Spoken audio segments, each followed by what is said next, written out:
پوچھیے علماء سے کہ سرور عالم صلی اللہ علیہ وسلم 23 برس تک 13 سال مکہ شریف میں اور 10 سال مدینہ شریف میں اللہ تعالیٰ نے آپ کو حیات نبوت سے نوازا. اس مبارک زندگی میں آپ نے کیا کیا خوشیاں منائی, کتنے لوگوں کا ڈے یعنی یوم ولادت منایا, کتنے لوگوں کی آپ نے یوم وفات منائی, اور اس کو علماء سے پوچھیے, ہم نہیں بتاتے, آپ علماء سے پوچھیے. تو 23 برس تک اللہ تعالیٰ نے آپ کو زندگی عطا فرمائی, 13 سال مکہ شریف میں, 10 سال مدینہ شریف میں.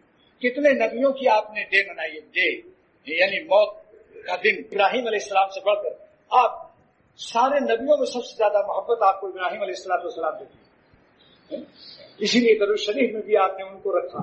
اللہم صلی اللہ کے بعد والا ابراہیم ہے یا نہیں, اور کسی نبی کا نام کیوں نہیں لیا؟ حضور صلی اللہ علیہ وسلم کو خاص, کیونکہ حضور صلی اللہ علیہ وسلم کو حضرت ابراہیم علیہ السلام نے مانگا تھا کہ اللہ مکہ شریف میں کوئی پیغمبر پیدا فرما. آپ ابراہیم علیہ السلام کی دعا سے آپ کی بے سبری تھی. تو اس لیے یہ بتائیے کہ آپ نے کوئی عالم, کسی طبقے کا, کسی جماعت کا عالم یہ ثابت کر دے کہ سرور عالم صلی اللہ علیہ وسلم نے کسی پیغمبر کی یا کسی شخص کی ڈے یا موت یا وفات منائی ہو, تو میں کیا کہوں, بس پوچھ لو, اس کو پوچھ کے عمل کرو, ہماری بات نہ سنو, تحقیق کرو.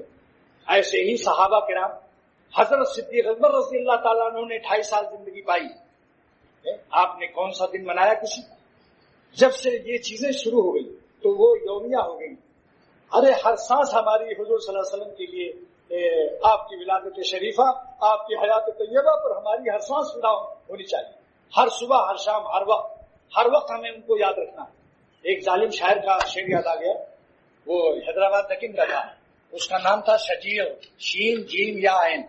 اس کو بڑی محبت تھی اپنی بیوی سے, تو وہ اپنی بیوی کو لے کر روزانہ ٹہلنے جاتا تھا ایک باغ میں. یہاں حیدرآباد دکن کے لوگ بھی ہیں, سن لیں. تو وہ ایک باغ میں جاتا تھا.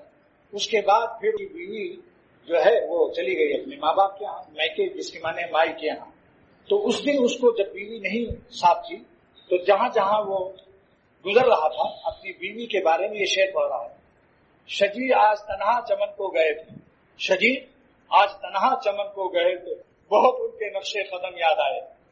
آج عشق رسول صلی اللہ علیہ وسلم کا حاصل یہ ہوتا کہ ہر شخص حضور صلی اللہ علیہ وسلم کے نقش قدم پر اپنی ہر سانس زندگی کی فدا کرتا. صبح شام کوئی دن نہ گنا جاتا کہ کثرت سے درود شریف پڑھتا اور کثرت سے آپ کی سنتوں کا مذاکرہ ہوتا, ایک ایک سنت ہم لوگ زندہ کرتے. تو آپ حضور صلی اللہ علیہ وسلم کی قلب مبارک, روح مبارک زیادہ خوش ہوتے.